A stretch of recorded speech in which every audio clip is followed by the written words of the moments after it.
Channel SP news को subscribe करने के लिए सब्सक्राइब बटन को दबाने के बाद बेल आइकन दबाना न भूलें। में लॉकडाउन 5 की शुरुआत हो चुकी है। जी हां दोस्तों, लोगों को बेसब्री से इंतजार था कि लॉकडाउन 4 के बाद क्या होगा, लेकिन सरकार ने लॉकडाउन को आगे बढ़ाते हुए इसका 5वां फेज भी शुरू कर दिया है। हालांकि इसमें बहुत सारी छूट दी गई हैं जो पिछले लॉकडाउन से बहुत अलग हैं। इन सभी छूटों के बारे में जानने के लिए और लॉकडाउन 5 से जुड़ी हर जरूरी खबर सबसे पहले पाने के लिए हमारी इस वीडियो को पूरा जरूर देखें। इसी के साथ एक बार चीनी बीमारी के आंकड़े देख लेते हैं। देश में अब तक संक्रमण के 1,81,827 मामले सामने आ चुके हैं। कल रिकॉर्ड 8,332 मरीज बढ़े हैं और कुल 4,303 लोग ठीक हुए हैं। और जैसे जैसे मैं आपको बता रहा हूं ये आंकड़े और भी बढ़ रहे होंगे। इसी के साथ दोस्तों, आज की बड़ी खबरों में आप देखेंगे पीएम मोदी ने की मन की बात, जाने लॉकडाउन 5 में हो रही हैं क्या बदलाव, और स्कूल फीस को लेकर दिल्ली सरकार ने दिया ये आदेश, लोगों को मिली राहत। साथ ही देखेंगे लॉकडाउन के बीच 21,000 रुपए से कम सैलरी पाने वालों के लिए सरकार ने की ये बड़ी घोषणाएं। आगे देखेंगे दोस्तों, 1 जून से बदल रहे हैं राशन कार्ड से संबंधित ये नियम, आप भी जान ले। दोस्तों, हर खबर को विस्तार से जानने के लिए वीडियो को देखते रहिए। ये सारी खबरें आपके लिए बेहद जरूरी हैं। लेकिन उससे पहले इस वीडियो को बनाने में मुझे बहुत मेहनत लगती है और इस मेहनत के लिए वीडियो को आप एक छोटा सा लाइक जरूर कर दीजिए। फटाफट से ले चलते हैं आपको हमारी आज की सबसे पहली और बड़ी खबर की तरफ। पीएम मोदी ने की मन की बात, जाने लॉकडाउन 5 में हो रही हैं क्या क्या बदलाव। प्रधानमंत्री नरेंद्र मोदी ने मन की बात रेडियो कार्यक्रम के 65वें भाग में एक बार फिर से देशवासियों को संबोधित किया। उन्होंने संबोधन की शुरुआत करते हुए कहा कि पिछली बार जब मैंने आपसे मन की बात की थी तब यात्री ट्रेनें बंद थीं, बसें बंद थीं, हवाई सेवा बंद थी। इस बार बहुत कुछ खुल चुका है। श्रमिक स्पेशल ट्रेन चल रही हैं, अन्य स्पेशल ट्रेनें भी शुरू हो गई हैं। तमाम सावधानियों के साथ हवाई जहाज उड़ने लगे हैं। धीरे धीरे उद्योग भी चलना शुरू हुआ है, यानी अर्थव्यवस्था का एक बड़ा हिस्सा अब चल पड़ा है, खुल गया है। ऐसे में हमें और ज्यादा सतर्क रहने की आवश्यकता है। बता दें, प्रधानमंत्री मोदी ने महामारी को रोकने के लिए 24 मार्च को लॉकडाउन की घोषणा की थी। पहले ये 21 दिनों के लिए था, उसके बाद इसे अलग अलग चरणों में 31 मई तक बढ़ाया गया। कल 1 जून से देश भर में लागू होंगे ये 5 नियम।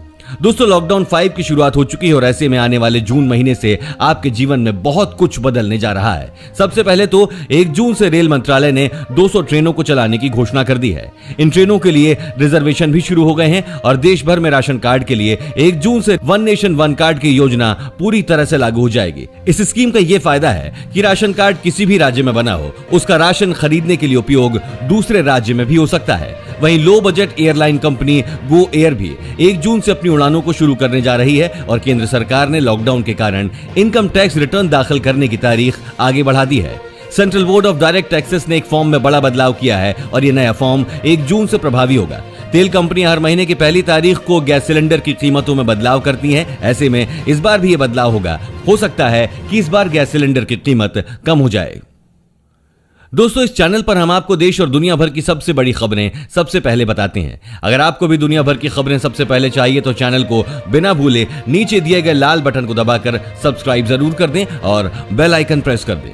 स्कूल फीस को लेकर दिल्ली सरकार ने दिया यह आदेश। महामारी के कहर के कारण देश ही क्या, दुनिया थम गई है। इस मुश्किल की घड़ी में बच्चों के स्कूल भी बंद पड़े हैं, लेकिन कुछ स्कूल बच्चों से फीस के नाम पर ठगी करने में लगे हुए हैं।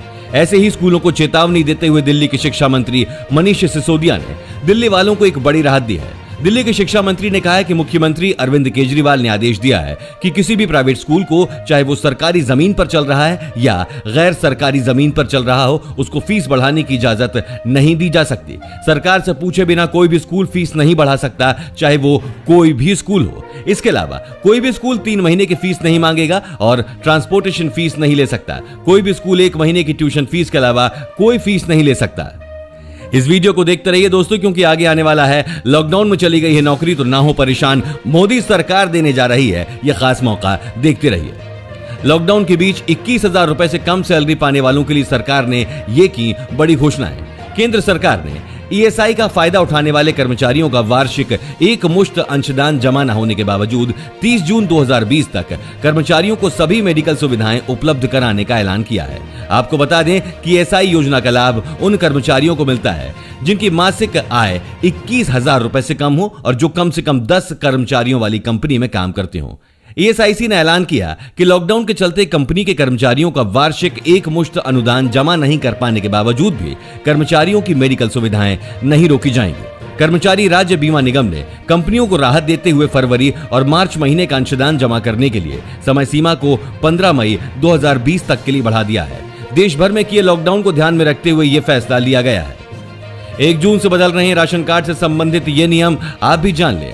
महामारी संकट के बीच 1 जून से देश में one nation one ration card को लागू किया जा रहा है। इसकी शुरुआत 20 राज्यों और केंद्र शासित प्रदेशों से होगी। इस योजना के तहत देश के गरीबों को किफायती कीमत पर राशन मिलेगा। वित्त मंत्री निर्मला सीतारमण ने आत्मनिर्भर राहत पैकेज की घोषणा के दौरान इसका जिक्र किया था। ये लागू होने के बाद राशन कार्ड का फायदा देश के किसी भी कोने में उठाया जा सकता है। इस योजना को लागू करने के लिए सरकार को देश की सभी राशन दुकानों पर पीडीएस मशीनें लगानी है। इस स्कीम से अभी 67 करोड़ लोगों को फायदा मिलेगा। One nation one ration card लागू होने के बाद गरीबी रेखा के नीचे जीने वाले लोग किफायती कीमत पर देश के किसी भी कोने में राशन खरीद सकते हैं। लॉकडाउन में चली गई नौकरी तो ना हो परेशान, मोदी सरकार देने जा रही है ये खास मौका।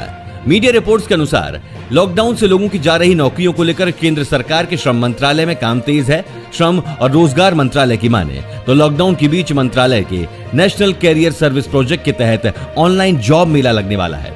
रिपोर्ट के अनुसार नौकरी खो देने वाले लोगों के लिए 76 ऑनलाइन जॉब मेले लगाए जाएंगे। एनसीएस के तहत देश में अब तक 73 लाख लोगों को नौकरी दी जा चुकी है। इसके अलावा लाखों ऐसे लोग हैं जिनके टैलेंट को निखार कर उन्हें एक सही दिशा दी गई है। इससे उन्हें अच्छे जॉब के लायक बनाया गया। रिपोर्ट के अनुसार ट्रेनिंग में इंडस्ट्री के डिमांड के हिसाब से बेरोजगार युवाओं को ट्रेनिंग दी जाएगी। उन्हें हिंदी और इंग्लिश में सिखाया जाएगा कि अच्छे जॉब के लिए खुद को प्रेजेंट कर सके। इसी के साथ दोस्तों आप आगे की बड़ी खबरों में देखने वाले हैं किसानों के लिए बड़ी खबर। 31 जुलाई से पहले रजिस्ट्रेशन कराने वालों को मिलेगा इस स्कीम का फायदा। और पुलिस में निकली है 4000 से ज्यादा भर्तियां, 12वीं पास कर सकते हैं आवेदन। साथ ही देखेंगे एसबीआई ने फिर किया अपने ग्राहकों को अलर्ट, दी ऐप को लेकर चेतावनी। किसानों के लिए बड़ी खबर, 31 जुलाई से पहले रजिस्ट्रेशन कराने वालों को मिलेगा इस स्कीम का फायदा। मोदी सरकार की स्कीम प्रधानमंत्री फसल बीमा योजना का फायदा उठाना चाहते हैं तो खरीफ फसलों के बीमा की आखिरी तिथि 31 जुलाई 2020 है। जो किसान बीमा सुविधा नहीं चाहते हैं वो अंतिम तिथि के 7 दिन पहले ही लिखित रूप से अपनी बैंक शाखा को अवश्य सूचित करें। गैर ऋणी किसान सीएससी बैंक एजेंट अथवा बीमा पोर्टल पर फसल बीमा स्वयं कर सकते हैं। आपको बता दें कि प्रधानमंत्री फसल बीमा योजना के जरिए बेमौसम बारिश या जरूरत से ज्यादा बारिश से फसल को होने वाले नुकसान की भरपाई की जाती है। मौसम में अचानक बदलाव या फिर मानसून के दौरान कई किसानों की मेहनत की कमाई पल भर में बर्बाद हो जाती है। किसानों की इसी समस्या को देखते हुए केंद्र सरकार ने इसे 13 जनवरी 2016 को शुरू किया था। कृषि मंत्री का कहना है कि इस योजना के अंतर्गत ओले पड़ना, जमीन धंसना, जल भराव, बादल फटना और प्राकृतिक आग से नुकसान पर भुगतान दिया जाता है। आपको बता दें कि प्राकृतिक आपदा में फसलों को नुकसान पहुंचने पर केंद्र सरकार ने किसानों को उसकी भरपाई के लिए फरवरी 2016 में प्रधानमंत्री फसल बीमा योजना की शुरुआत की थी। दोस्तों वहीं अब लॉकडाउन 30 जून तक बढ़ गया है देश भर में लॉकडाउन। जी हां दोस्तों, महामारी से निपटने के लिए देश में एक बार फिर से लॉकडाउन लागू कर दिया गया है। लॉकडाउन 5.0 की गाइडलाइन सरकार ने जारी कर दी हैं। कंटेनमेंट जोन के बाहर सरकार की ओर से कई छूट दी गई हैं। गाइडलाइंस के मुताबिक लॉकडाउन 3 फेज में खुलेगा। सरकार ने पहले फेज के तहत 8 जून से धार्मिक स्थल, होटल, सैलून और रेस्टोरेंट खोलने की इजाजत दे दी है। हालांकि सरकार ने शर्तों के साथ खोलने की अनुमति दी है। नए निर्देशों के मुताबिक रात का कर्फ्यू जारी रहेगा। जो जरूरी चीजें हैं उनके लिए कोई कर्फ्यू नहीं रहेगा। रात को 9 बजे से सुबह 5 बजे तक अब नाइट कर्फ्यू रहेगा। अभी तक ये शाम 7 से सुबह 7 तक था। स्कूल, कॉलेज और शैक्षणिक संस्थान खोले जाने पर फैसला सरकार बाद में लेगी। मंदिर, मस्जिद, गुरुद्वारा और चर्च खोल दिए जाएंगे। शानदार दोस्तों, आज मैं आपके साथ इस बोरिंग लॉकडाउन 10 की जगह अब 11 अंकों का होगा आपका मोबाइल नंबर। जानिए कैसे। 10 अंकों का मोबाइल नंबर अब 11 अंकों का हो सकता है। Telecom regulatory authority of India यानी ट्राई ने ऐसी सिफारिश की है। ट्राई के मुताबिक 10 अंकों वाले मोबाइल नंबर को 11 अंकों वाले मोबाइल नंबर से बदलने पर देश में ज्यादा नंबर उपलब्ध होंगे। मोबाइल नंबर्स को 10 अंकों की जगह 11 अंकों में बदले जाने के अपने प्रस्ताव से देश के दूरसंचार कंपनी ट्राई ने कहा है कि अगर मोबाइल नंबर को 10 की जगह 11 अंकों का कर दिया जाए तो देश में मोबाइल नंबर्स की उपलब्धता बढ़ जाएगी। यानी मोबाइल नंबर 11 अंकों का कर दिया जाए और पहला नंबर 9 रखा जाए तो देश में कुल 10 अरब नए मोबाइल नंबर बनाए जा सकेंगे। इसके साथ ही ट्राई ने फिक्स लाइन से कॉल करते समय मोबाइल के आगे 0 लगाने की भी सिफारिश की है। इसी बीच लॉन्च हो रहा है Jio phone 3 online booking, specifications, features और कीमत जाने। जियो फोन्स को उनके सस्ते दाम और अच्छी बैटरी की वजह से ज्यादा लोकप्रियता हासिल हुई थी। इस फीचर फोन का इस्तेमाल इस वक्त भारत की एक बड़ी आबादी कर रही है। इस सीरीज में कंपनी अभी तक 2 फोन को लॉन्च कर चुकी थी, अब आ रहा है जियो फोन 3। मीडिया में आई बहुत सारी रिपोर्ट्स के मुताबिक जियो फोन 3 को मई-जून 2020 में लॉन्च किया जाना। अभी तक इस फोन में किस ओएस यानी ऑपरेटिंग सिस्टम का इस्तेमाल किया जाएगा इसके बारे में कोई जानकारी नहीं है। ऐसे में इस फोन में कंपनी 5 मेगापिक्सल और 2 मेगापिक्सल का डुअल कैमरा सेटअप दे सकती है। इसके अलावा इस फोन में कंपनी 2800 mAh की बैटरी दे सकती है। वहीं कनेक्टिविटी के लिए फोन में कंपनी वाईफाई, ब्लूटूथ और जीपीएस जैसे बहुत सारे फीचर्स को भी शामिल कर सकती है। ऐसे में इस फोन को कंपनी करीब 4500 रुपए की कीमत में लॉन्च कर सकती है। एसबीआई ने फिर किया अपने ग्राहकों को अलर्ट, दी ऐप को लेकर चेतावनी। देश के सबसे बड़े सरकारी bank state bank of India ने अपने ग्राहकों को अलर्ट करते हुए ऐप को लेकर सावधानी बरतने की सलाह दी है। बैंक ने अपने ट्विटर हैंडल के जरिए इसकी जानकारी दी है। आपको बता दें कि पिछले हफ्ते एसबीआई ने खतरनाक बैंकिंग वायरस से अलर्ट किया था। बैंक का कहना है कि कुछ मोबाइल ऐप से आपके फोन को खतरा हो सकता है, क्योंकि ये ऐप निजी जानकारियां चुरा सकती हैं। बैंक ने कहा है कि अपने मोबाइल फोन में हमेशा ऑथोराइज जगह से ही ऐप डाउनलोड करें, यानी गूगल प्ले स्टोर और एप्पल स्टोर से ही ऐप डाउनलोड करनी चाहिए। किसी भी ऐप में अपने डेबिट और क्रेडिट कार्ड की डिटेल सेव ना करें। लॉकडाउन के दौरान फ्रॉड करने वाले भी पहले के मुकाबले ज्यादा एक्टिव हो गए हैं। यूजर्स को किसी अनजान लिंक पर क्लिक ना करने और केवल प्ले स्टोर या ऐप स्टोर से ही ऐप्स डाउनलोड करने की सलाह दी गई है। पुलिस में निकली हैं 4000 से ज्यादा भर्तियां। अगर आप भी पुलिस की नौकरी करना चाहते हैं तो आपके लिए है शानदार मौका। अगर आप 12वीं पास हैं तो उस पद के लिए अप्लाई कर सकते हैं। खास बात यह है कि पदों की संख्या हजारों में है, जिससे सिलेक्शन के चांसेस भी बढ़ जाते हैं। इसके लिए आवेदन की अंतिम तारीख 22 जून है। योग्य व इच्छुक उम्मीदवार नीचे दी गई जानकारी के आधार पर तय समय से पहले आवेदन कर सकते हैं। कर्नाटका स्टेट पुलिस रिक्रूटमेंट 2020 के तहत पुलिस कांस्टेबल्स पद के लिए 2565 भर्तियां निकाली गई हैं और पुलिस कांस्टेबल सशस्त्र के पदों के लिए 1449 भर्तियां निकाली गई हैं। उम्मीदवार की आयु 19 साल से 25 साल के बीच होनी चाहिए। चुने गए उम्मीदवारों को 21,400 से 42,000 रुपए प्रति माह के हिसाब से सैलरी मिलेगी। योग्य उम्मीदवार ऑफिशियल वेबसाइट ksp.gov.in पर जाकर ऑनलाइन आवेदन कर सकते हैं। और इसी के साथ आप आगे देखने वाले हैं दोस्तों, होम क्वारंटाइन किए गए लोग हो जाएं सावधान, घर से बाहर निकले तो भरना पड़ेगा जुर्माना। साथ ही यूपी में राशन कार्ड नहीं है तो सरकार देगी 1000 रुपए की मदद। विस्तार से जानने के लिए बने रहिए। 3 राज्यों से प्रवेश पर रोक, 21,000 से अधिक आवेदन नहीं स्वीकारे। बेंगलुरु में महाराष्ट्र, गुजरात और तमिलनाडु के लोगों का राज्य में प्रवेश पर प्रतिबंध किए जाने के बाद वापस लौटने का निश्चय कर चुके 21,607 लोगों का आवेदन स्वीकार नहीं किया गया। राज्य के मुख्यमंत्री बीएस येदियुरप्पा ने 18 मई को राज्य के अधिकारियों को निर्देश दिया था कि महाराष्ट्र, गुजरात और तमिलनाडु से आने वाले लोगों के अनुरोधों की प्रक्रिया आगे नहीं बढ़ाएं। उन्होंने इन राज्यों से आने वाले लोगों में वायरस के मामलों की बढ़ती संख्या को कारण बताया था। सुप्रीम कोर्ट के हस्तक्षेप के बाद राज्य सरकार ने मरीजों के इलाज के लिए आवश्यक सेवाओं की आवाजाही की अनुमति दी थी। अब महाराष्ट्र, गुजरात और तमिलनाडु से लोगों के प्रवेश पर रोक लगाने की घोषणा हुई। उस समय सेवा सिंधु पोर्टल पर आने वाले 75% आवेदनों को अनुमति दी जा चुकी थी। अधिकारियों ने कहा कि जिनके आवेदन पहले से ही मंजूर किए गए हैं उन्हें चरणों में प्रवेश की अनुमति दी जाएगी, लेकिन अब नए अनुरोधों को मंजूरी देने की प्रक्रिया पर रोक लगा दी गई है। हालांकि सुप्रीम कोर्ट के आदेश के बाद रोक हटा दी गई। होम क्वारंटाइन किए गए लोग हो जाएं सावधान, घर से बाहर निकले तो भरना पड़ेगा जुर्माना। मध्य प्रदेश में महामारी के खतरे को देखते हुए सतर्कता बरतने की बहुत जरूरत है, जिसके लिए सरकार अब नए कदम उठा रही है। प्रदेश में अब होम क्वारंटाइन किए गए व्यक्ति को भी नियमों का उल्लंघन करना भारी पड़ सकता है। होम क्वारंटाइन की अवधि में बाहर निकलने वाले को 2000 रुपए का जुर्माना भरना होगा। प्रदेश में चीनी बीमारी के संदिग्ध कुछ सिम्टम्स वाले मरीजों को होम क्वारंटाइन करने के साथ साथ कुछ शर्तें भी माननी होंगी। मरीजों को होम क्वारंटाइन होने के लिए स्वास्थ्य विभाग के नियमों का पालन करना होगा। अगर कोई व्यक्ति नियमों का उल्लंघन करता है तो उसे जुर्माना भरने के साथ साथ क्वारंटीन सेंटर में जाकर रहना होगा। एक बार मौसम का हाल देख लेते हैं। आंधी बारिश ने कहीं दिलाई राहत तो कहीं बनी आफत।